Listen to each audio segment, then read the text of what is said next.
Hello बच्चों last video में हमने पढ़ा था कि रेजिस्टेंस जो होता है, रेजिस्टेंस वो लेंथ और एरिया पे डिपेंड किस तरीके से करता है। ठीक है, तो प्रीवियस वीडियो में हम पढ़ चुके हैं R proportional L upon area, it is the cross section area. बच्चों आज हम पढ़ेंगे कि अगर हम टेम्परेचर को इंक्रीज़ करें या फिर डिक्रीज़ करें तो रेजिस्टेंस पे क्या इफेक्ट जनरेट होने वाला है। ठीक है, क्योंकि आपको मैंने बताया था कि जो रेजिस्टेंस होता है वो मेनली 3 फैक्टर्स पे डिपेंड करता है मेनली। ठीक है, एल, ए और टेम्परेचर। ठीक है, तो आज हम बात करेंगे टेम्परेचर की। देखो बच्चों, इसमें आपको मैं समझाना चाहूँगा 2 एग्जाम्पल। कितने एग्जाम्पल? 2, जो कि आपके लिए बहुत ही ज़्यादा बेनिफिशियल रहेंगे। ध्यान दीजिए बच्चों, एक तो मैं आपको समझाना चाहूँगा 4 मेटल्स। ठीक है, जिनको हम आमतौर पे क्या बोलते हैं? कंडक्टर्स बोलते हैं। क्या बोलते हैं? कंडक्टर्स बोलते हैं। ठीक है, एक हम बच्चों हम पढ़ेंगे सेमी कंडक्टर, एक हम क्या पढ़ेंगे? Semi conductors. ठीक है, अब देखिए बच्चों, देखो मेटल्स। ठीक है, आप हमेशा ध्यान रखो लाइफ में कि मेटल्स जो होती हैं या फिर जो कंडक्टर्स होते हैं उनकी सरफेस पर हमेशा फ्री इलेक्ट्रॉन्स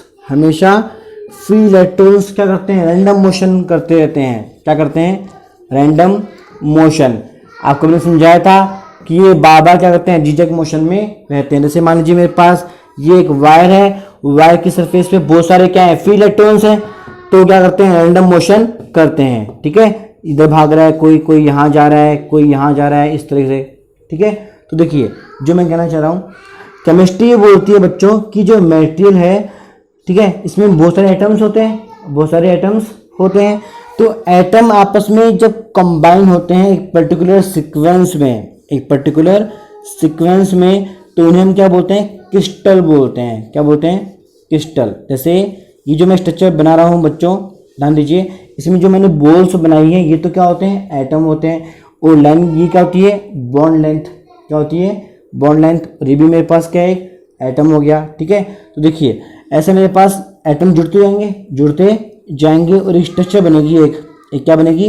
स्ट्रक्चर। ये कैसे भी हो सकती है, हम एक जनरल वे में बात कर रहे हैं। देखिए, तो इसको हम बोलते हैं बच्चों क्रिस्टल। ठीक है, अब ध्यान दीजिए, ये जो फ्री इलेक्ट्रॉन्स होते हैं जो बॉन्ड में पार्टिसिपेट नहीं कर रहे होते, ये लगातार क्या करते हैं? मोशन में रहते हैं। तो ये सरफेस के ऊपर है। ठीक है, अब देखिए अगर मैंने इसको बनाया क्यूबॉइड शेप में, तो सरफेस कितनी होंगी? 6 सरफेस होंगी। Top surface, bottom surface, left right, front end back side. तो मान लीजिए मैंने यहाँ पे जो बनाया है डॉट्स, ये बहुत सारे क्या हैं? फ्री इलेक्ट्रॉन्स हैं। फ्री क्या है? इलेक्ट्रॉन्स। ठीक है, जो लगातार क्या कर रहे हैं? रैंडम मोशन कर रहे हैं सरफेस के ऊपर। ठीक है, ध्यान देगा। ठीक है, अब देखिए, अभी मैं बताऊंगा बाद में डीप में पूरा। एक क्या होता है? सेमीकंडक्टर्स। आपने अगर ये नहीं पढ़ा है केमिस्ट्री में तो आपको पढ़ना पड़ेगा पहले वहाँ पे। ठीक है, एग्जाम्पल लेते हैं बच्चों, कार्बन, सिलिकॉन, जर्मेनियम, एक्सेट्रा। ठीक है, इन सबको हम क्या बोलते हैं? These are the semiconductor materials. पहली बात तो ये। अब देखिए इनकी खास बात क्या होती है? आपने पढ़ा है केमिस्ट्री में, जैसे कार्बन के पास कितने इलेक्ट्रॉन्स होते हैं? 4 इलेक्ट्रॉन्स होते हैं। और इसको स्टेबिलिटी के लिए कितने इलेक्ट्रॉन्स चाहिए? 4 इलेक्ट्रॉन्स और चाहिए। तो कार्बन क्या करता है? पार्टनरशिप करता है, मतलब शेयरिंग करता है। किससे? बाकी कार्बन के मॉलिक्यूल से, ताकि इसको देखिए यहाँ से भी एक इलेक्ट्रॉन मिल जाएगा, एक यहाँ से मिल जाएगा, एक यहाँ से और एक यहाँ से। तो 4 तो उसके पास थे, कितने हो जाएंगे? 8 हो जाएंगे। तो ये स्टेबल हो जाएगा। अब आप सोच रहे हो सर ये क्यों बता रहे हो हमको? देखो बच्चों, मैं ये कहना चाह रहा हूँ कि सेमीकंडक्टर के अंदर कोई भी फ्री इलेक्ट्रॉन्स नहीं होते। जितने भी इलेक्ट्रॉन्स होते हैं वो बॉन्ड में ही रहते हैं। ये दिख रहा है जो लाइन मैंने बनाई, इसको हम क्या बोलते हैं? बॉन्ड बोलते हैं। तो A B free electrons present नहीं होता। ठीक है, तो देखिए इसका हमें फ़ायदा क्या मिलेगा पढ़ने के लिए और समझने के लिए चीज़ों को। ध्यान दीजिए कि इसका हम जब बनाएंगे बच्चों क्रिस्टल, ठीक है, तो उसमें एक भी फ्री इलेक्ट्रॉन प्रेजेंट नहीं रहेगा। ठीक है, अब देखो बच्चों क्या होने वाला है, ध्यान देना, बहुत ही इंपॉर्टेंट बात है। देखिए अब बच्चों होता क्या है, अब हम क्या पढ़ रहे हैं? Effect of temperature. मान लीजिए मैंने टेम्परेचर क्या कर दिया? बढ़ा दिया। इसको मैंने अब गर्म कर दिया। ठीक है, इसको मैंने क्या कर दिया? गर्म करना शुरू कर दिया। तो टेम्परेचर इसका धीरे धीरे क्या हो जाएगा? बढ़ जाएगा। अब क्या होने वाला है वो देखिए। आपको पता है, बे सिंपल सी बात है, जब किसी चीज़ को हम गर्म करेंगे तो उसके जो बॉन्ड होंगे वो ब्रेक होंगे, मतलब वो चीज़ क्या हो जाएगी, डैमेज होना शुरू हो जाएगी। तो हम क्या बोलते हैं केमिस्ट्री के अंदर कि जो बॉन्ड्स हैं वे ब्रेक होना क्या होते हैं, शुरू होते हैं। क्या होना शुरू होते हैं, ब्रेक होना शुरू होते हैं। जैसे बॉन्ड हो गए, ये क्या बन जाएंगे, टूट जाएंगे यहाँ से, ठीक है। अब इससे क्या होगा, ध्यान दीजिए, बॉन्ड में जो इलेक्ट्रॉन्स होते हैं जो पार्टिसिपेट करते हैं वो पहले बाउंडेड थे, पहले बॉन्ड के अंदर थे, अब वो क्या बन जाएंगे, फ्री इलेक्ट्रॉन्स बन जाएंगे। क्या बन जाएंगे, फ्री इलेक्ट्रॉन्स। वो बाहर निकलकर जहाँ मर्जी आए वहाँ घूमेंगे, भाई बाहर निकलेंगे बॉन्ड टूटेंगे पूरे पूरे, ठीक है, लगभग अप्रोक्सीमेटली। तो इलेक्ट्रॉन्स कहाँ देंगे, लगातार सरफेस पे रैंडम मोशन करते रहेंगे, क्योंकि यहाँ पे फ्री स्पेस है। भाई यहाँ पे जो स्पेस है ना, जो मूवमेंट के लिए जो स्पेस है वो काफ़ी क्या है, ज़्यादा है, काफ़ी क्या है, ज़्यादा है, ठीक है। इससे पहले यहाँ पे स्पेस एकदम वो था, ठीक है। अब देखिए तो क्या हुआ, इससे बच्चों करंट एकदम से बढ़ जाएगी, करंट एकदम से क्या हो जाएगी, बढ़ेगी। क्यों बढ़ेगी, ध्यान दीजिए, करंट हम पढ़ चुके हैं फर्स्ट चैप्टर में इसके, ठीक है। इलेक्ट्रिक करंट के अंदर क्या था, चार्ज अपॉन में टाइम था। तो चार्ज क्या था, एन ई अपॉन में टी। तो एन का मतलब number of electrons, number of electrons अगर इंक्रीज होंगे, फ्री इलेक्ट्रॉन्स इंक्रीज होंगे तो करंट भी क्या हो जाएगी, इंक्रीज हो जाएगी, करंट भी क्या हो जाएगी, इंक्रीज हो जाएगी। तो आपको पता है by Ohm's law, by Ohm's law जो होता है रेजिस्टेंस वो क्या होता है, V बाय आई, ठीक है। तो अगर करंट क्या हो रही है, इंक्रीज हो रही है, तो रेजिस्टेंस क्या हो जाएगा, कम हो जाएगा। क्या हो जाएगा, कम। ध्यान देगा। तो बच्चों ओवरऑल आप ऐसा मान सकते हो इन शॉर्ट कि किसी भी सेमीकंडक्टर का अगर हमने टेम्परेचर बढ़ाया है, टेम्परेचर क्या किया है, इंक्रीज किया है, तो सेमीकंडक्टर के अंदर करंट की वैल्यू बढ़ती है, जिसकी वजह से उसकी रेजिस्टिविटी और रेजिस्टेंस दोनों ही क्या होते हैं, डिक्रीज होना शुरू होते हैं, ठीक है। ध्यान देगा। और मैंने जो आपको जो लिख के दिए हैं ये एरोज, ये शो करते हैं एक स्पेसिफिक चेन रूल कि पहले ये हुआ, फिर ये हुआ, फिर ये हुआ, ठीक है। ध्यान देगा। ओके, अब देखिए, अब बात करते हैं इसके ग्राफ की। बच्चों ग्राफ भी आपको पता होना चाहिए, क्योंकि जब आप ओलंपियाड के इनके एग्ज़ाम देते हो, ठीक है, फाउंडेशन एग्ज़ाम देते हो, तो आपको खबर होनी चाहिए कि ग्राफ कैसे बनता है। ध्यान देगा, ठीक है। अब देखिए यहाँ मान लीजिए बच्चों मैंने लिया टेम्परेचर, क्या लिया, टेम्परेचर, ठीक है। यहाँ मैंने क्या लिया, रजिस्टिविटी, रजिस्टिविटी आप पढ़ चुके हैं, इसको रो होता है, ठीक है। तो आप खुद देखिए टेम्परेचर हम धीरे धीरे बढ़ाएंगे, कैसे, हम जब काम करेंगे अवे फ्रॉम द ओरिजिन, तो ये डिक्रीज होगा। तो बस सिंपल सी बात है, ये कैसे रिड्यूस होगा, धीरे धीरे ऐसा रिड्यूस होगा, ठीक है। तो भूल मत जाना, ऐसा ग्राफ बनता है, ठीक है। तो ये तो हो गया किसकी बात, सेमीकंडक्टर की बात हो गई। आप कॉपी निकालना और इस पॉइंट्स को लिखना एक जनरल फॉर्म में। ध्यान देगा, कैसे पढ़ेंगे, ध्यान दीजिए।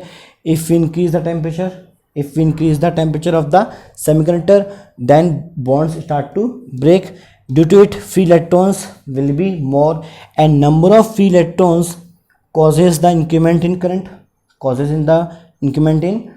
and due to increment in current, resistance will be decrease, and resistance is decrease, so resistivity is also decreases. Okay, तो ये तो हो गया किसका पार्ट, सेमीकंडक्टर का पार्ट। अब बात करते हैं बच्चों किसकी, इसकी कंडक्टर की। ध्यान देना, इन दोनों में बच्चों देखो क्या फ़र्क है, ध्यान दो। इन दोनों ही क्रिस्टल्स में ये फ़र्क था पहले कि यहाँ पे ऑलरेडी फ्री इलेक्ट्रॉन्स हैं और यहाँ पे बिल्कुल भी नहीं थे। तो देखो बच्चों क्या होता है, ध्यान देना। अब मान लीजिए मेरे पास ये मेटेलिक है, ठीक है, मेटेलिक मेरे पास क्रिस्टल है ये, इसका मैंने टेम्परेचर क्या किया, बढ़ाया, ठीक है। बॉन्ड्स इसमें भी ब्रेक होंगे, इसमें भी बॉन्ड्स क्या होंगे, ब्रेक होंगे, ठीक है। ओके, फिर देखिए इसमें भी फ्री इलेक्ट्रॉन्स क्या होंगे, एकदम से क्या होंगे, इंक्रीज होंगे, क्या होंगे, इंक्रीज। पर देखो बच्चों ध्यान दो, टेम्परेचर बढ़ाने से पहले मान लेते हैं कि इसकी सरफेस पे जितने भी फ्री इलेक्ट्रॉन्स थे जो पहले से ही थे वो लगभग 10 लाख थे। कितने लाख थे, 10 लाख, मान लें एक बार, ठीक है। और बॉन्ड बढ़ाने के बाद टेम्परेचर बढ़ाने के बाद जब बॉन्ड क्या हुए, टूटे, तो आपको पता है एक सिंगल बॉन्ड जब टूटता है तो एक नॉर्मल ए में 2 इलेक्ट्रॉन्स क्या होते हैं, बाहर निकलते हैं, ठीक है। तो 5 लाख इलेक्ट्रॉन्स मान लीजिए और क्या हुए, निकल गए, सरफेस पे आ गए। तो देखिए ध्यान देना, जो नए 5 लाख इलेक्ट्रॉन्स आए हैं उनके लिए जगह क्या पड़ेगी, कम पड़ेगी, जगह क्या पड़ेगी, कम पड़ेगी। क्यों पड़ेगी, क्योंकि वहाँ पहले से ही कितने इलेक्ट्रॉन्स हैं, 10 लाख इलेक्ट्रॉन्स और थे, ठीक है। तो क्या होगा, उनके बीच में कोलिजन होना स्टार्ट हो जाएगा, कोलिजन होना शुरू हो जाएगा, क्योंकि यहाँ पे स्पेस जो है वो कम है। स्ट्रक्चर ऑफ मेटल में स्पेस क्या होता है, कम होता है, जगह क्या होती है, कम होती है, फ्री स्पेस, ठीक है। तो ध्यान दो, फ्री इलेक्ट्रॉन्स तो बढ़ते तो हैं इससे, लेकिन due to large amount of free electrons इनके बीच में एकदम से कोलिजन होना शुरू होता है। क्या होना शुरू होता है, कोलिजन होना शुरू होता है, जिसकी वजह से करंट क्या होती है, कम हो जाती है, करंट क्या हो जाती है, कम, ठीक है। इसको मैं मिटा रहा हूँ यहाँ पे, ये लीजिए। तो चेन रूल जो बनता है कैसा बनता है, ऐसा बनता है, किसके लिए, for the metals and for the conductors. दोबारा देखिए, टेम्परेचर बढ़ाएंगे, बॉन्ड्स तो बे कम फॉर्म होते हैं, फिर इलेक्ट्रॉन्स भी बढ़ेंगे, पर यहाँ पे स्पेस कम है, इसलिए कोलिजन क्या होना शुरू होता है, बढ़ना शुरू होता है। जैसे मान लो किसी फंक्शन में आप गए, वहाँ ऑलरेडी गेस्ट हैं, खाना खा रहे हैं, आप भी जाओगे तो धीरे भीड़ बढ़ेगी, तो आपके बीच में क्या होगा, कोलिजन होना शुरू हो जाएगा, ठीक है। तो वो चीज़ है, कोलिजन होने से रेजिस्टेंस क्या होता है, बढ़ता है, तो करंट क्या हो जाएगी, कम हो जाएगी। तो देखिए रेजिस्टेंस क्या हो जाएगा, बढ़ जाएगा। तो ध्यान देना हमेशा लाइफ में, किसी भी मेटल का या कंडक्टर का अगर हम टेम्परेचर बढ़ाते हैं, टेम्परेचर हम क्या करते हैं, इंक्रीज़ करते हैं, तो उसका रेजिस्टेंस क्या होता है, इंक्रीज़ होता है, ठीक है। जहाँ पे क्या होता है, डिक्रीज़ हो रहा था, जहाँ पे क्या होता है, इंक्रीज़ होता है, ठीक है, ध्यान देगा। अब देखिए इसकी ग्राफ की बात करते हैं बच्चों, ध्यान दो। ग्राफ बच्चों बहुत ही आसान है, ध्यान दो कि हमने अगेन क्या लिया, हमने डेली टू एक्सिस, यहाँ हमने क्या लिया, टेम्परेचर लिया, और यहाँ हमने क्या लिया, रेजिस्टिविटी ले ली, क्या ले ली, रेजिस्टिविटी ले ली। तो देखिए ध्यान देना, टेम्परेचर बढ़ा रहे हैं अपन, तो कैसे बढ़ाएंगे, इस तरफ जाएंगे तब स्केल की तरफ, तो ये बढ़ना चाहिए। तो देखिए कैसे बढ़ता है, एकदम स्ट्रेट लाइन की फॉर्म में, स्ट्रेट लाइन की फॉर्म में। अब आप सोच रहे हो सर ये लाइन यहाँ स्टार्ट क्यों नहीं हुई, ऑरिजिन से स्टार्ट क्यों नहीं हुई, ऑरिजिन से। देखो बच्चों, कुछ ना कुछ तो रेजिस्टिविटी पहले से ही क्या होती है, प्रेजेंट रहती है, किसमें, मेटल में। मतलब टेम्परेचर जो 0 हमने यहाँ पे रखा तो भी थोड़ा बहुत रेजिस्टेंस तो होगा ही होगा, इसलिए यहाँ पे इनिशियल जो वैल्यू होती है इसको हम बोलते हैं रो नोट। क्या बोलते हैं, rho naught. It is the initial resistivity of the metallic wire, ठीक है। बाद में देखो धीरे धीरे क्या हो रही है, इंक्रीज हो रही है, ठीक है बच्चों। तो बच्चों आज हमने सीखा कि रेजिस्टेंस जो होता है वो किस तरीके से डिपेंड करता है टेम्परेचर के ऊपर, ठीक है, for the metals and for the semiconductor. बच्चों हमारा जो नेक्स्ट वीडियो आने वाला है उसमें हम पढ़ेंगे कॉम्बिनेशन ऑफ रेजिस्टेंसेस। मतलब अगर मेरे पास 2 रेजिस्टेंसेस हैं, मेरे पास मान लीजिए ये एक रेजिस्टेंस वायर है, ये भी एक मेरे पास रेजिस्टेंस वायर है, मान लीजिए इसको हमने अगर सीरीज कॉम्बिनेशन में जोड़ा तो इससे टोटल रेजिस्टेंस में क्या इफेक्ट जनरेट होगा, ठीक है। और हम पढ़ेंगे इसके बाद पैरेलल कॉम्बिनेशन भी, ठीक है। तो वीडियो